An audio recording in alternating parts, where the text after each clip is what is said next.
It's the night before the show, and we had a big problem with this camera, which is our B-roll camera. There's my brother Johnny, the operator. Folks, we just had a needle in a haystack, long shot MacGyver moment. I'm going to show you this little piece right here. See the white piece? Yeah, that fell out into my Johnny's hand when he opened this camera's door just to check it out. We're checking out our equipment. This little white bushing falls out. And just, all right, we're getting an error message. We didn't even know what's going on. Chris, camera A operator, got on his phone and just somehow got on some blog and just found the exact problem. A guy describing this little piece right here, which we didn't even know we lost or that the camera needed that. So Chris remembered, wait a minute, I think when I opened the camera earlier, something sort of brushed my leg. So we looked all here under the carpet and everything, found the piece, and now we're going to attempt to put this back. So you guys, if this camera's working tomorrow, it's going to be a stroke of luck, I'm telling you. The operation has begun. It's a long shot.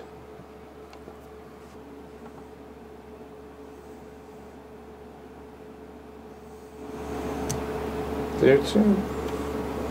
Went in too easy though, didn't it? Seems like it. What can we hope for, Doctor? Prognosis is guarded at this point. The patient's doing well, stable. We'll just have to wait and see. This is the moment of truth. We put the tape in, put the battery back in, and we're putting the tape in. And to see if we get our same error message, wish us luck. You have to open the screen. Just for testing. It's on standby. Oh yeah. If it hasn't made any noise yet, we're in business. No. We are now. There it is. We are now recording. We can return to Earth. We've done it. Hallelujah. We're saved, you guys. That is all right. Gentlemen, one of the most phenomenal repairs. high fives all the way around. Chris.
Hey everybody, Jim Messina, VintageDrumsTalk.com, and as I said, we're at the 2014 Chicago Vintage and Custom Drum Show. I'm really excited because we're shooting at the Rebeats Cafe, but we're also doing our Vintage Drums Talk walk around. Come on in, let's go see the show. Let's go for the first time.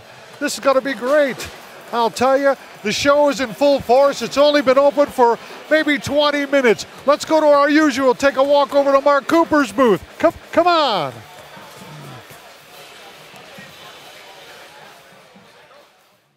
Say everybody, we are inside the hall now. Jim Messina with Vintage Drums Talk. We're taking a break from the outside at the Rebates Cafe, but look, I'm back with Mark Cooper again of Cooper's Vintage Drums. Say hello, Mark. Hello, Jim. Hey! So good to be back in this room because there's a big vibe going on in here. A lot of noise, a lot of excitement. And look, Mark Cooper has come back once again. Sea green, if that's what it's all about. Check this out right down here. Mark, I'm going to let you go and just look. Last year you were the hit of the show with the sea green set. This year I'm a flop. No, but look, you've done it again. Sea green again, only there are some differences, and we're going to take a look at those. Why don't you tell us about the set? Well, this is a roughly 1928 to 1930, somewhere around there, Slingerland sea green pearl drum set. This is a Slingerland artist model with a tone flange built inside. Beautiful sea green and art gold hardware, which is imitation gold lacquer. Imitation gold made from lacquer. Now, you mentioned a tone flange. For some of you who don't know what tone flange is, tell them, Mark. You can't. Usually you would be able to see it. He's got an example over there. Here's okay, an example. Oh, sorry. An example of a tone flange. It's a metal ring that they installed inside that supposedly was supposed to make it sound better. And this was early banjo technology, yes, right? Early banjo technology from the late 20s. Right. And it didn't really catch on, so they didn't use it for very long. And I see this is the tone flange that has the holes. If you can see, there are holes in that tone flange, you guys. Kind of resembles a hubcap, but they also made them solid, what, brass? Yes, solid and aluminum too. Okay. Yes. And Mike Corrado actually for a while had these available. I don't know if he still does. I'll have to ask Mike. He was making, he had exact reproductions made. So if you've got a tone flange drum that doesn't have its flange, you can get that reproduction from Mike Corrado. Get a hold of him. What else do we have, Mark, here? As far as last year, you had the hit of the show, Slingerland Radio King set in sea green, right? Yes, sea green pearl also. Beautiful. It's a late 1930s, early 1940s. And this bass drum originally was a 28. And it was cut down in the late 40s to a 14 by 24 size, which is pretty amazing that they could do something like that. What's with the green bongos? Those are a pair of Mexican bongos. Yeah. They're not really sea green pearl, but they do sort of fit into my scenario. It's in the family. Yeah, it's in the family. Now let's just swing right around because it's a sea green booth. It just never ends here with the green. Look at this lineup. Here is a late 30s Leedy parallel, Broadway parallel. This is a late 1920s, early 30s Slingerland Fancher model. This also has a tone flange inside. Okay. Here we have a late 1920s Liberty snare drum. And next to this guy, we have about a 1935 Leedy Broadway. Now, before you move on, what am I seeing right here? You're seeing an extra hole. Okay. You would have to point that out, wouldn't you? I just thought You're supposed to accentuate the positive. Draw your eye away from the negative. Okay. Here we have another same drum, gold hardware. And last but certainly not least, is the green mystery drum. No one seems to know who made this, but it's also sea green pearl or green pearl. And there's suspicions that it's possibly a Carlton drum, which Carlton, is an okay, English. that's English, yes. And if it is, they call theirs greenwood pearl, like one word, greenwood. Yes, it is. It is. You can see the difference. Yes, but it's in the family, yeah. and it belongs in this display. Right. I misspoke actually. Leedy referred to this color as green pearl. Or just plain green pearl. Slingerland called it sea green pearl. This is a fantastic display of sea green. It's one of my favorite colors, and it's been Mark's color for years. And really, it goes kind of with a family of colors, a lavender pearl. Right. I forget what else they would kind of promote with that. It was sea green, lavender, some of those other... Rose pearl. Yes. Yeah, coral pearl. Yeah, they're all kind of in the same family. And it's just amazing that Mark would gather a collection of such a rare sea green finish. It's usually the talk of the show. And Mark, you really wow them. We've got some other snares here that we've seen before, but let's take a look right in front here, Mark. Here we have a 1935 Broadcaster, which is quite unique because it also has Slingerland Radio King stamped into it right next to the Broadcaster stamp. And the reason being, the Gretsch Company had been using the name Broadcaster since 1928. In 1935, Slingerland started to use the name, and they were told to not do it anymore, or else. And so that's how the Radio King name was born. And this drum is sort of a transition because it's stamped Slingerland Radio King and Broadcaster.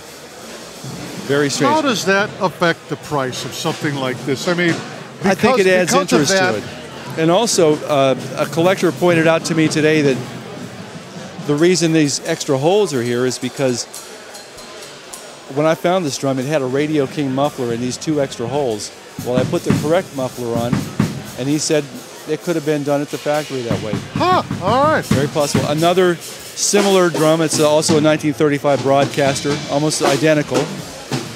This is a 1940s Radio King, solid maple shell. Now he's rattling through these, and I'm just mesmerized by all these. When you're talking Broadcasters, you don't come by these drums very easily, but Mark, he's been selling these for a long time, and he's just a fantastic collector, so that's why you can go through them. Oh, by the way, that's just a Broadcaster. There's a very rare drum. So I'm amazed when he does that.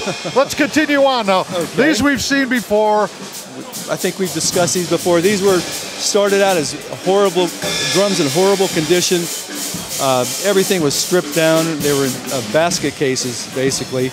I sent them to Adrian Kirchler in Italy. There's that name again. There's that magical name, and he worked his magic on it, waved his wand, and lo and behold, he turned this into a Slingerland Black Beauty. Originally, it just had the engraving, the Slingerland engraving, Slingerland USA. So this originally was what? An artist model. Just an artist model. I love these guys. Tony Lewis, ladies and gentlemen. Yes.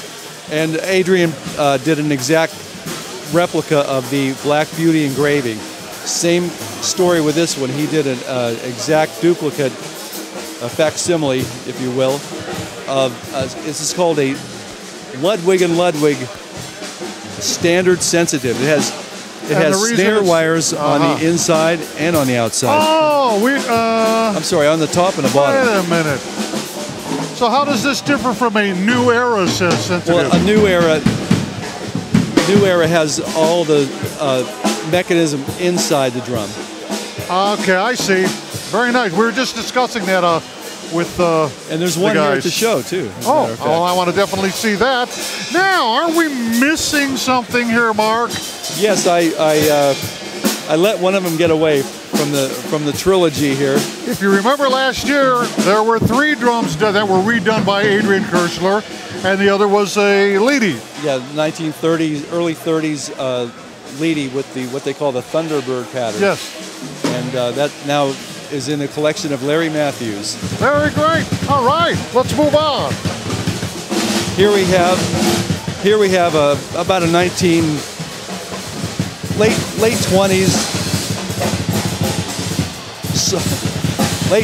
Wow, it's a little noisy in here. Yeah. A late 20s artist model, heavyweight brass shell, made by Slingerland Company. And this is a 6.5? 6.5 by 14. Okay, there we go. This is its little brother here. This is a 5.5 or 5 by 14. Look. Same model. Not great. Now here's a drum we've seen before, and I love these appliques. They're always interesting to me. Tell us again, what's this, Mark? This is a 1933, 32-33 Slingerland artist model with a full dress appliques, as you mentioned. And finally, we have a late 20s replica of Rose Pearl. This actually came off of a Japanese drum, and it was put on. Originally, the drum had a Rose Pearl finish, but it was completely destroyed. Oh, and you did a fine job. I mean, I did see... This was done by the great Jack Lawton. Ah! He took the piece of pearl and he Another managed to name put in it on there. restoration that's been around a long time, Jack Lawton. And I did see the pictures of the restoration process. He had to chip off all that old stuff. Oh, But that was a lot of work. great looking drum, a lot of work.